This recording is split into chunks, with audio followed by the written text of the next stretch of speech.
Ladies and gentlemen, here at the India Global Forum, UAE, great to have you back with us, of course, and thank you very much to Nitin and his panel as well. For all our delegates here and also around the world, and especially in India as well, we welcome you. Our next session is about new opportunities in a geopolitical era. I would like to welcome on stage here in Dubai at the Taj, His Excellency Dr. Ahmed Abdulrahman AlBanna, Ambassador to the UAE Embassy in New Delhi. Ambassador.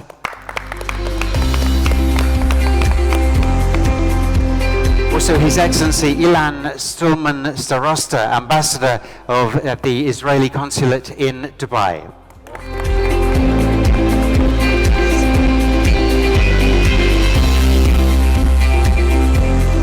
Dr. Ahmed Puri, Consul General of India in Dubai.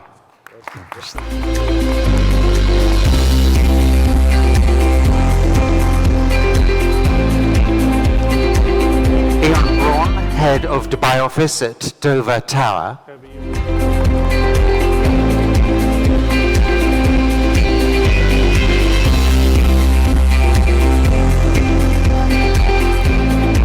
Gurfein, CEO of Connect LLC.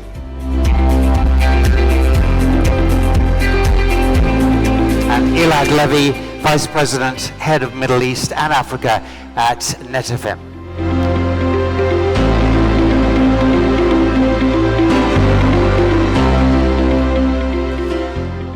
Well, this is a very esteemed panel of guests.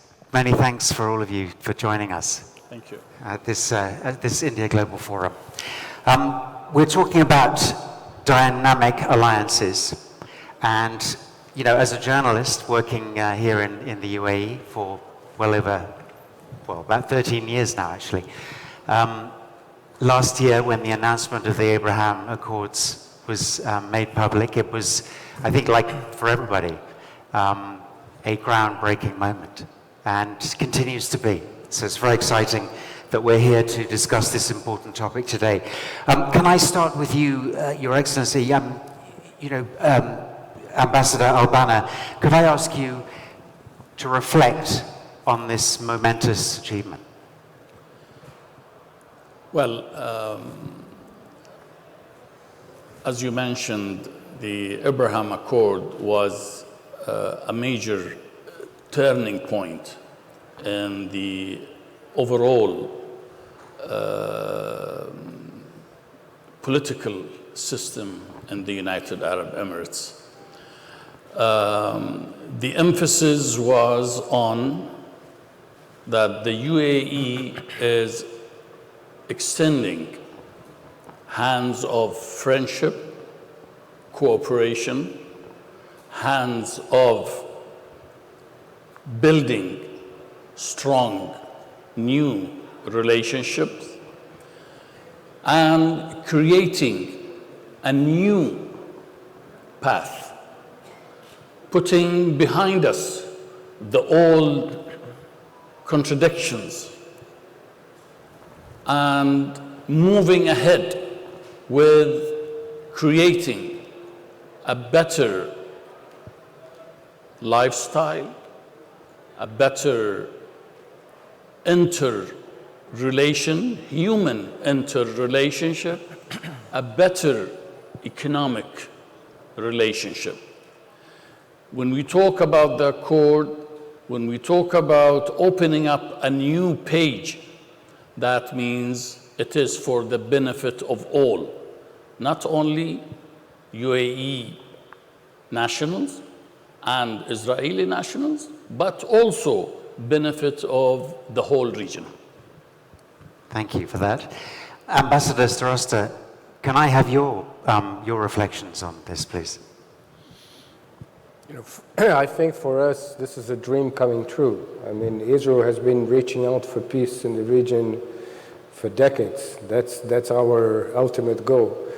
And so for us, this is really, really, you know, the day that they announced, I had to pinch myself to this, is this true?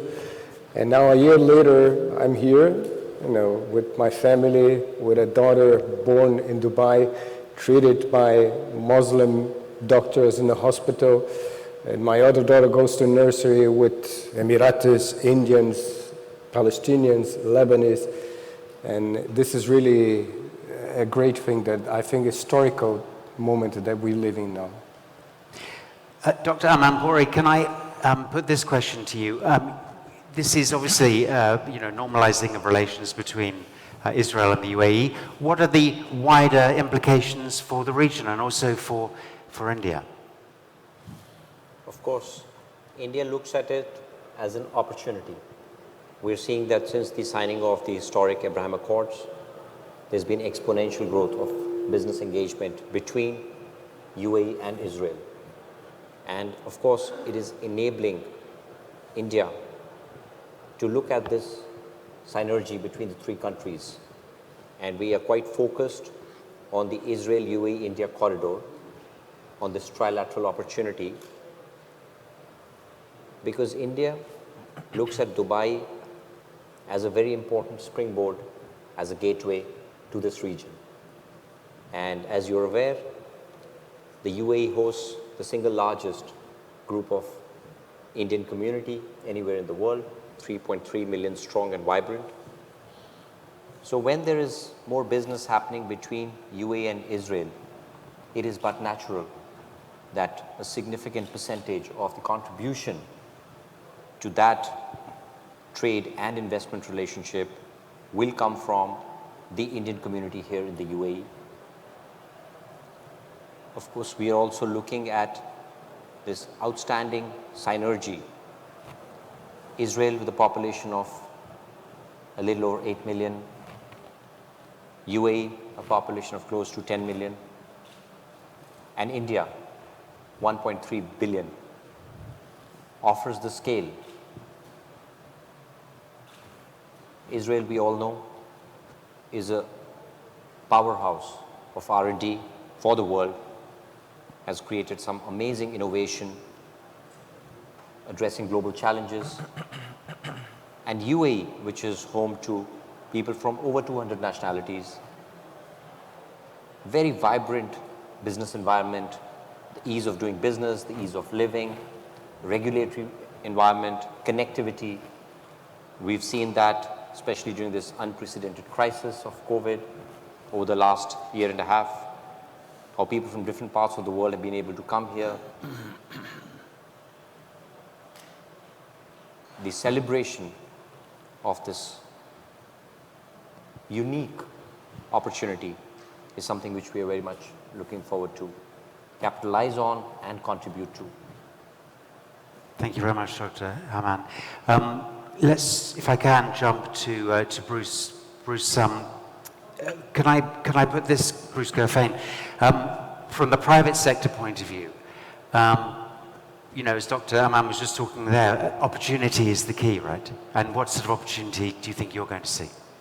Well, we at day one already saw a 27% reduction in cost with doing business in Israel, just by adding direct flights, putting everything else aside. The business that we were doing pre-Abrahamic Accords between Israel and the UAE, using the UAE as a hub for not only the GCC, but Africa and Asia. And now with the ability to have direct flights, direct phone calls, and direct bank transfers, we were able to reduce our operational costs anywhere between 24 to 27% on day one. That said, the opportunities that are now available by being able to openly bring in these newer technologies, these R&D centers, utilize the business sense and business management that's available here in the UAE to manage the R&D that Dr.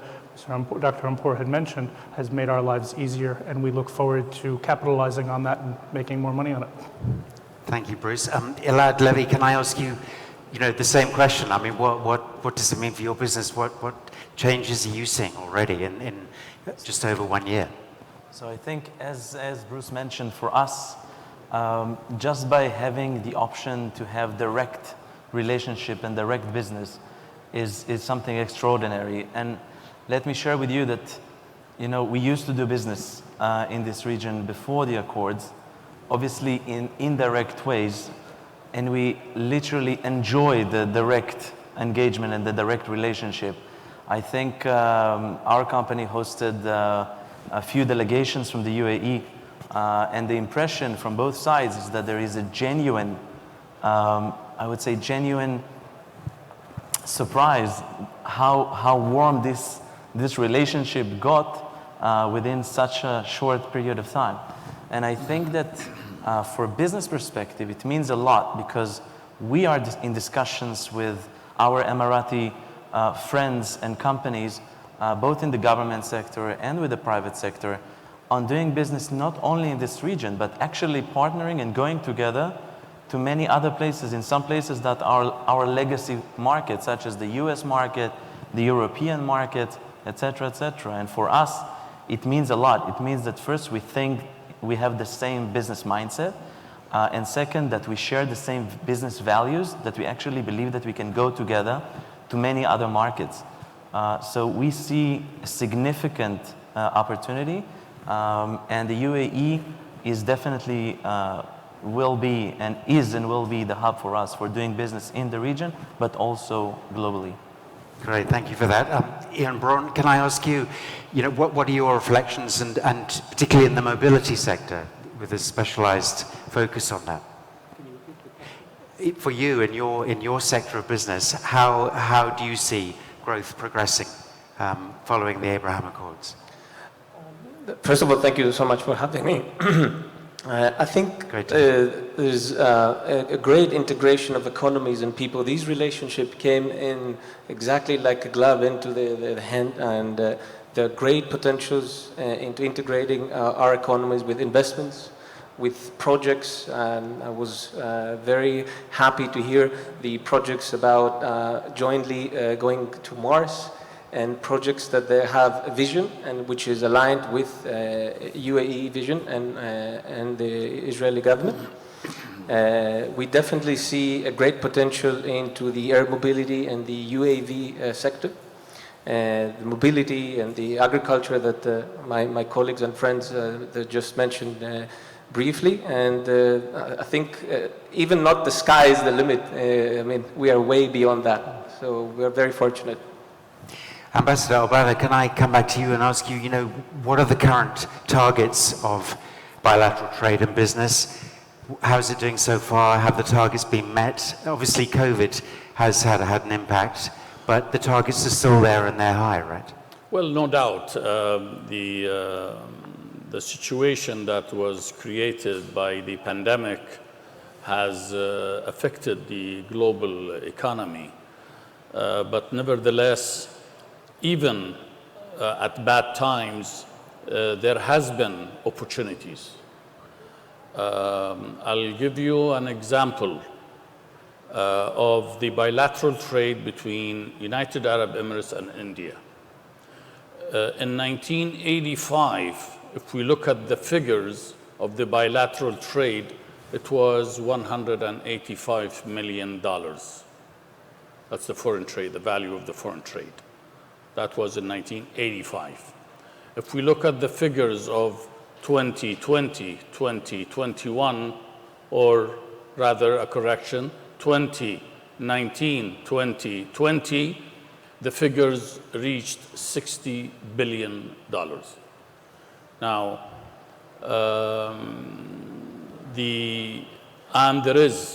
it is growing. And with the new commitment that has been made by the leadership from both sides, from the United Arab Emirates and from Republic of India, we are expecting for that figure, the $60 billion figure, by 2030 to reach $100 billion. Now, that gives you an idea of the strength of the foreign trade. India is our second largest partner, trading partner.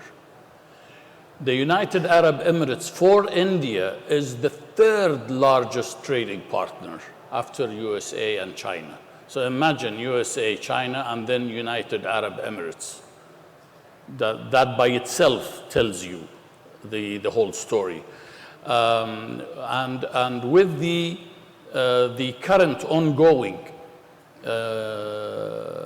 CEPA agreement, and that is the Comprehensive Economic Partnership Agreement that is almost in its final stages, and our teams are concluding it.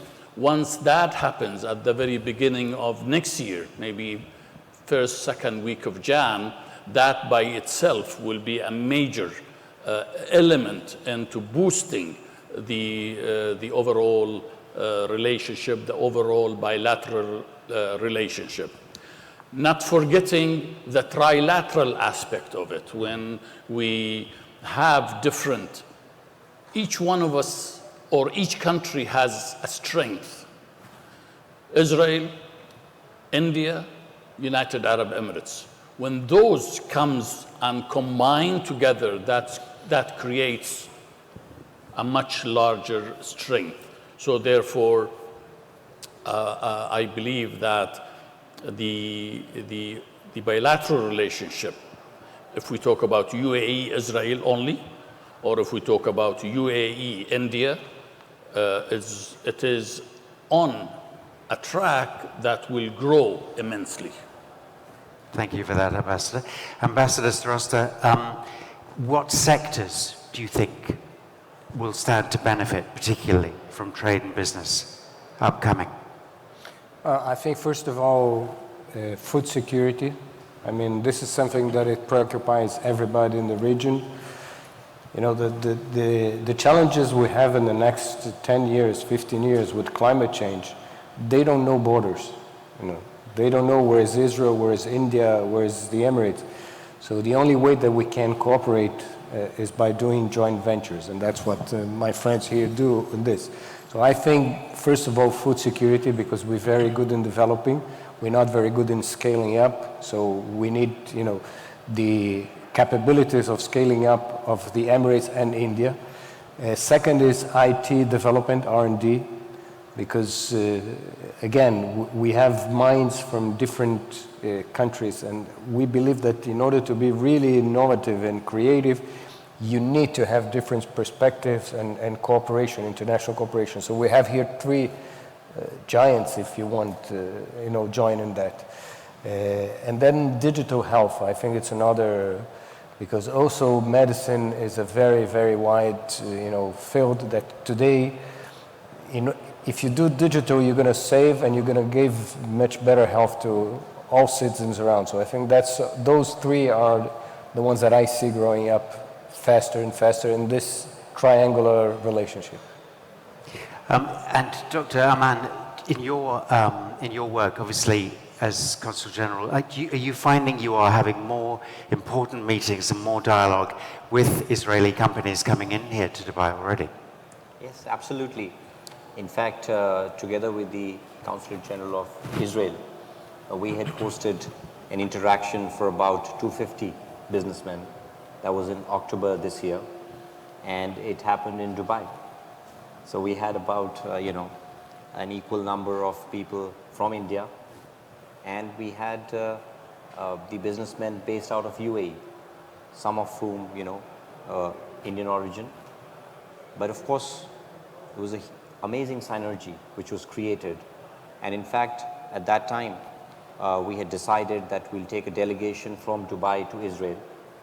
And, you know, we'll help make those connections and introductions. In fact, there was a UAE delegation which was in Israel a few weeks ago. That did include some of the Indian businessmen from UAE, and in fact, there was a gentleman who had traveled all the way from India to be part of the delegation. So I think we are already seeing that synergy. We're seeing a lot of work happening there.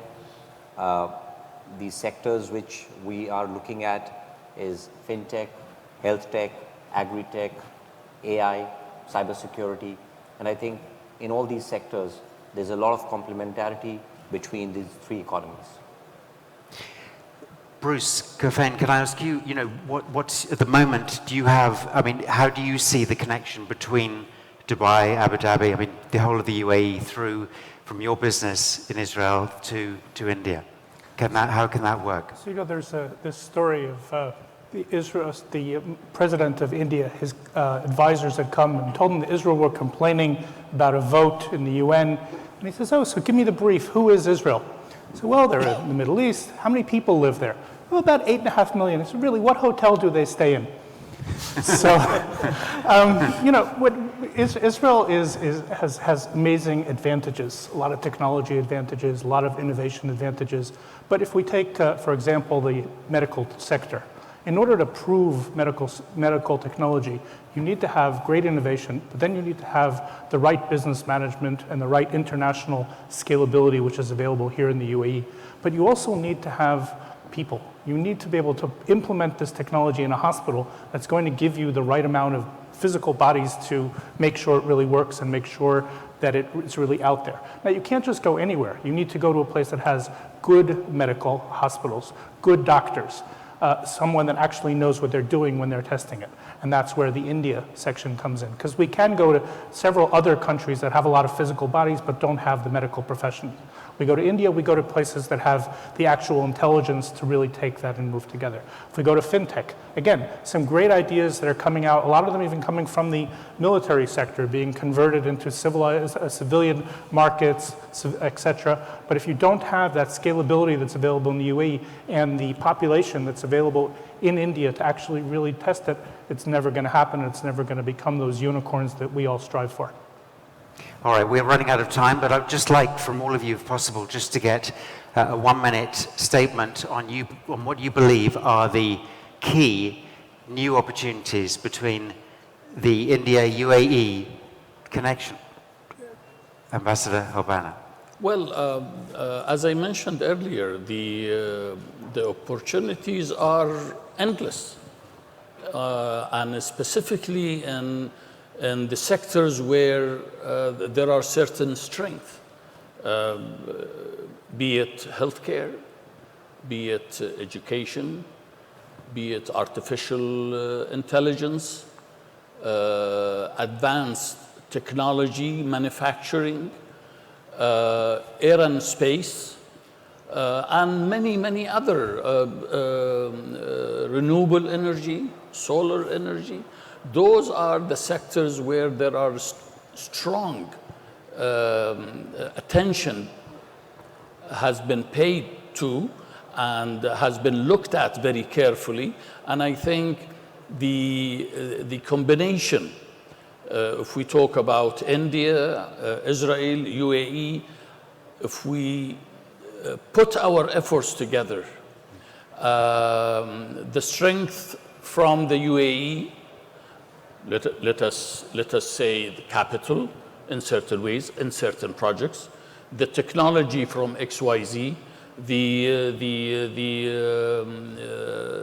manpower and the high-tech operators from ABC, there is a lot of synergy that can and is there, and we just need to explore and put it out. And I said it earlier and in our roundtable meeting earlier today, that the government and the different institutions in the government create the platform and they prepare it for the use of the business houses, of the businessmen, to accordingly interact and do their things and benefit. They benefit, and of course the economy of the country, each country will benefit. Great. Ambassador Starosta, what, in your closing statement, what would you say? I think we have to see also the business. Of course, I agree with Ambassador. It's crucial, but there's also another level of strategy, and we live in a very tough neighborhood, very tough, and it's good to have good friends around. So I think this coalition of India, Emirates, Israel, and the United States, as we had a few months ago. You know, the foreign secretary and the ministers of foreign affairs, they all got together and they're planning again to get together. I think this we have to remember. You do business with friends, but friends are good for other threats as well. So we're making here an alliance that has a lot of meanings, business and strategic and people to people as well. Dr. Ahmed, your thoughts? Yeah, so, you know, India and Israel are strategic partners. India and UAE are comprehensive strategic partners. India was the first country with which UAE signed that partnership agreement. And of course, we have millennia-old civilizational and cultural ties, people-to-people ties, a very large population living here. I would like to take this opportunity to compliment both UAE and Israel for this outstanding diplomatic achievement, this success, which is truly an inspiration for the world on how we can bring peace and how the peace dividend can support businesses and, most importantly, the welfare of citizens and peoples. So I'm sure India will be an amazing partner in making sure that we use this synergy, we use this opportunity, we celebrate it and bring peace and welfare to the peoples. Thank you. Ian Braun, can I have your thoughts?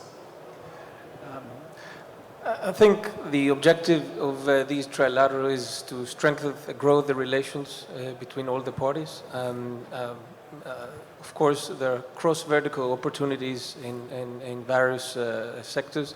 What I can say from our end, we are currently working in 2022 to create a software engineering company that will employ Indian software engineers here in Dubai and in UAE, that will provide the supply for that shortage of software engineers in Israel. And we definitely see that there is a great potential. These trilateral can only enhance that relationship. And we are here to make sure that that relationship will enhance and will endure. And thank you, everyone, for such an initiative. Great, thank you. Bruce Gurfein. Well, whatever they are, I really hope they're part of the initiatives I'm involved in. But I would definitely say that from past experience moving forward, it would definitely be within the sectors mentioned by the ambassador of AI, fintech, medical. These are the core businesses and the core future. The world today runs around cyber, which controls AI and a few other verticals. And then it's food security, which is climate technology and others, and fintech, because eventually somebody has to pay for everything else. So I would assume that those would be the technologies that would push this trilateral relationship forward. Elad, Levi. Well, if I can touch, I can touch the roots. I don't think that we've mentioned that, but India has this very special place in the heart of, I can say, Right. most Israelis, if not all of them, from diverse reasons. But when you see someone speak in India and Israel, most likely we'll have a smile and our heart is being open. We are having the same process with the UAE now. From our side, in terms of business, as let's say the global leader of the irrigation world, India is the second largest business for us, and we see a significant opportunity to collaborate between Israel, India, and the UAE in the fields of food security, agtech, food tech, obviously based on new technologies, AI, big data, etc. We are working on it already as we speak, and we hope that this process and this initiative will continue to accelerate these very welcomed processes. Brilliant. Well, we've run out of time, but I would like to thank my panel of esteemed guests for all your comments today. Thank you very much. Thank you. Thanks.